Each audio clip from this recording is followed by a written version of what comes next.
Hello, Phil Swann here again with another quick episode of Together, where we look at good mental health, well-being, and the Christian hope. Sometimes people ask me, why do you stress good mental health?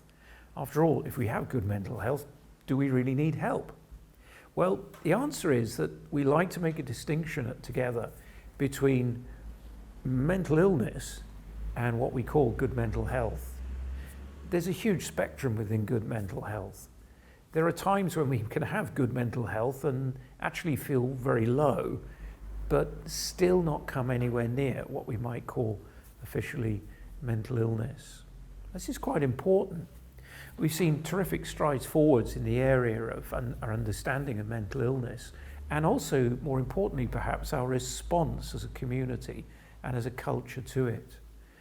It wasn't that long ago when there was huge stigma associated with anyone who had experienced real and authentic mental illness. Sometimes people were talked about in some of the most dreadful ways. Sometimes they were called names. Invariably, there was a lot of fear associated with them. Well, thankfully, we've come a long way from there. A lot of the stigma surrounding mental illness has been taken away, and that's a really positive thing.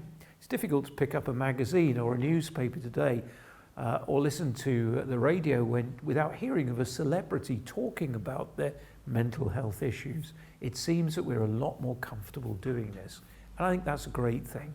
But the flip side is we can sometimes be at risk or in the danger of what we would refer to as pathologizing normal human behavior. So for example, if we go through a really bad experience, maybe a sudden redundancy, breakup of a relationship, or at worst, the loss of a loved one, it's perfectly understandable that we feel great sadness. We may feel very, very low. Our whole approach to life and the way in which we see life may indeed be quite depressed. But that's a normal human response to an adverse experience. And we must be careful not to turn that into a pathology and into an illness. Grief is not an illness necessarily. And so when we talk here in Together about good mental health, we're speaking about mental health within a spectrum, acknowledging that there are times when maybe we do feel low, or we do feel particularly anxious, or we do struggle with things from our past, but it's still a long way away from being a real mental illness. Real mental illness needs to be responded to through the great recognized systems that we have in this country and in terms of those who work specifically in these areas. However, when it comes to good mental health, there is a great deal that the Bible has to say to us. In fact, we might even say, why should this matter to you, to me as a Christian, your mental health? Well, I think the first thing we can say to that is that God cares.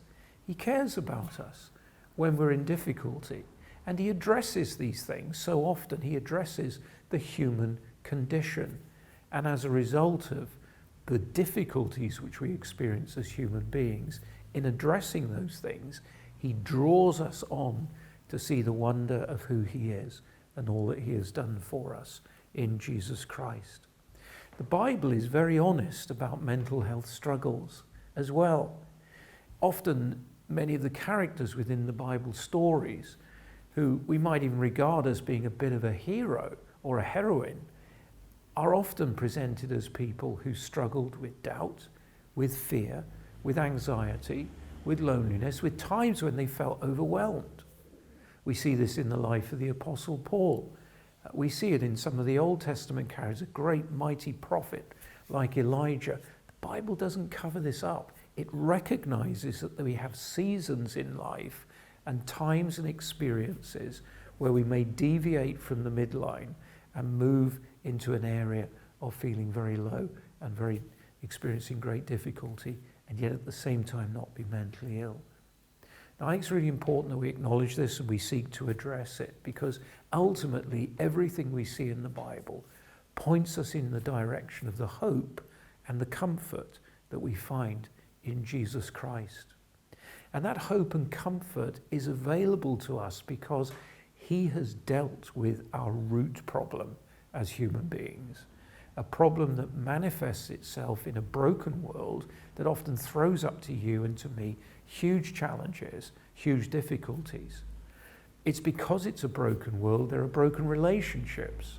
Maybe it's broken relationship with a parent that you struggle with, or with your spouse or your partner. It may be a difficulty at work. All of these broken relationships ultimately have their root in one single issue. And that is the issue of sin.